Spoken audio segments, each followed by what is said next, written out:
Hey everyone, Ghost here, just recapping the game. Yeah, that sucked. The ending obviously sucked, and it is what it is.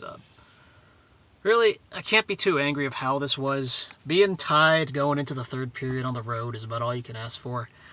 It's just a little demoralizing when the goal happens as late as it does. I think Paul Martin could not pick up Nick Bonino in time. First of all, in the first period, they got owned. Speed kills. There was that first goal. I forgot off the top of my head who it was. But the speed was there. There was that break, and they were able to just execute the pass and zap that one in. I think it was off a rebound. I forgot exactly off the top of my head, but yeah, it was 1-0 very quickly. The Penguins have a lot of skill from top to bottom, and one of their guys is going to score quickly. And the second one, I think it was Shemi who scored real quickly. It was Rust. Sorry, Rust scored the first one. Yeah, Shemi's was also the guy who was not picked up in time. There was another rebound goal. Yeah, if it weren't for Martin Jones, that would have been 3-0 or 4-0 after one period. There was no life. The only thing good is they got one penalty kill, and they didn't have to allow a goal there. Second goal really just speed kills. The transition game and the long pass was killing them. That's what I kind of expected in the series against Tampa. They were doing that.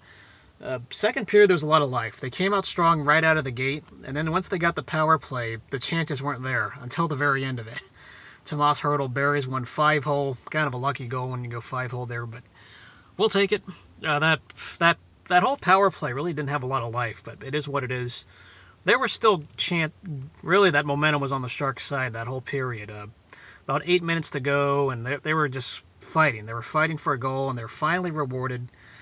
Patrick Marleau scores one on a wraparound that really he lost control of the puck, and I think Murray kicked it in himself, but yeah, really good skating by Marleau. Just he didn't finish it. Got a little lucky. So it's a tie game going into the third. The Sharks looked okay in the first 5 minutes of the third, but then with about 8 minutes to go, the Penguins took over. They really had all the chances and all the life. I thought they were going to score much earlier. Guys like Malkin and Crosby were getting chances.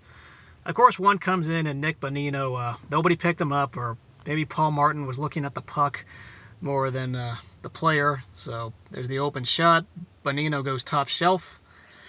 And that's about it. The Sharks couldn't score on the power play. They were actually trying to reach a little too hard, and it is what it is. I'm not giving up. It's one game. Thankfully, this isn't the Frozen Four. But obviously, right now, it sucks. It is what it is. The Penguins were the better team for 2 out of 3 periods. No questions about it. I don't think it's going to be easy, or it should not be that easy, I hope, for the Penguins to dominate 2 out of 3 periods. But there was life, and there was at least some form of life from the team, and I saw adjustments in the second period. Can only hope they live off of that, but Martin Jones had to carry them. If it weren't for Martin Jones, this game's a blowout. So we'll see. We'll see what happens. Go Sharks, and let me know what you all think.